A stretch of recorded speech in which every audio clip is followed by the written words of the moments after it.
ไปทวงนื้อปวยลอยข้าปีเนตกายาในลันลุยิงหักสู่เจ้ามีคนสบกับความขยันดักสู่ดอสู่เจ้ามาปวยจงอันเลยอยู่ลีกินวันกัดเย็นแค้นสามาโนโยกะอย่าหาที่นี่เจอพี่น้องเอาพองจุงเที่ยวที่นาปวยโอ้ยนิยามคำขึ้นในลื่นลุยิงหักสู่เจ้ามีคนสบกับความขยันตักสู่ดอสู่เจ้าตั้งลายต้องมันเงินหมายตีโนคาโนไม่สูงเซ่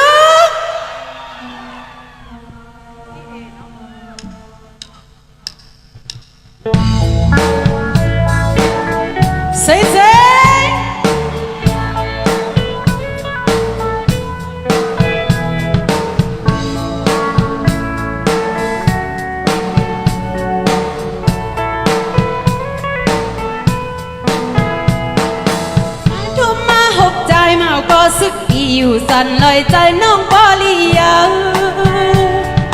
ใจก็หักหันทำหับการเมืองขี้ขิงเอาเฮาไตเลยอยู่ก้นโคใจก็หาเหนื่อยอย่าใจเล็กนาน้องมีภายหลังป้องเยี่ยมเท้าอันโฮมาปีป้ากองต่างภายหลังปีป้าฟุ้นเสนั้นใจเฮาบ่ได้ยินทอมเสียงต้องเลอห้องหัวโซตุ้มน้ำไม่เป่าเขียวพาลังพลตัวอยู่ที่น้าลอยเฮินพ่อแม่อันหันเป็นนั่นจุ่มมุมน้ำใจใจก็หันเหตุการณ์เมืองเกียรจางไล่กินยันไม่ยอมตอกต้องโลกเขาหือไล่ยาน้ำกดนอหน้าบ่เลยทมมาเจอก็ใจใหญ่เจอตุ๊กต่างไผ่หลังปีตึงมีน้องสาวลอยไว้มาวันหนึ่งไล่อยู่แล้วน้องอ่อนพี่ตีป้าคงบอกขับตอนใจก็หันเหนื่อยอย่าใจเล็กนาน้องมีภายหลังเซ่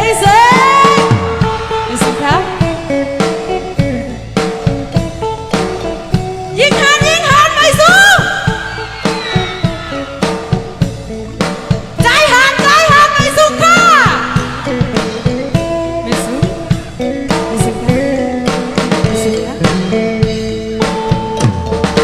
มาทมมาหบใจเมาก็สึกอีอยู่สั่นเลยใจน้องก็เลียวใจก็หักหันทำหับการเมืองขี้ขิงเอาเฮาไตเลยอยู่ก้นคอใจก็หาเหนื่อยอย่าใจเล็กนาน้องมีภายหลังป้องย้ำเข้าอันเข้ามาปีป้ากองต่างภายหลังปีป้าพื้นเสนั้นใจเฮาบ่ได้ยินทอมเสียงต้องล้อห้องหัวโซตุ้มน้ำไม่เป่าเขียวพาลังพลตัวอยู่ที่น้าลอยเฮินพ่อแม่อำหันเป็นนั่นจุ่มมุมน้ำใจใจก็หันเหตุการณ์เมืองเกียรจางไล่กินยันไม่ยอดตอกต้องล้อเกินเขาหือในงานน้ำคุดนอหน้าโบเลยทมมาเจอก็ใจใหญ่ใจตกตั้งไผ่หลังปีตึงมีน้องสาวลอยไว้มาวันหนึ่งไล่อยู่แล้วน้องอ่อนปีที่ป้าคงบอกขับตอนใจก็หาเหนื่อย